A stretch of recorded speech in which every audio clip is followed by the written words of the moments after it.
Good morning guys. তো সকালে উঠে আমি এই জিনিসটা কালার করছিলাম আর তার মধ্যে আদি ফোন করলো। ফোন করে বললো যে চলো আমরা দুজন মিলে সোফা কাম বেডটা আনতে যাই। তো তারপরে আমি রেডি হয়ে বেরিয়ে পড়লাম। তো 2 সপ্তাহ থেকে আমার প্রচন্ড পরিমাণে শরীরটা খারাপ। আমার গলাটা শুনে তোমরা বুঝতেই পারবে আমি কোনো ভিডিও করতে পারছি না যার জন্য। তো বেসিক্যালি আদির বাবা এই খাটটা পছন্দ করেছিল, সোফা কাম বেডটা।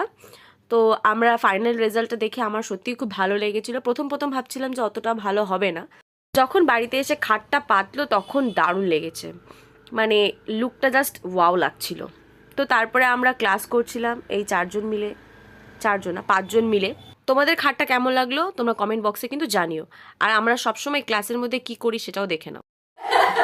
আদি কাকু কাকু কেউ যদি দাদা বল, দাদু বল, অসুবিধা নেই, জেঠুও বলতে পারো। তো আজকের ভিডিওটা এতটাই ছিল। তোমরা বলো আমাদের সোফাটা কেমন হয়েছে। এই সোফায় ডান্স করে শুয়ে পড়বো সবাই মিলে, একজনে কে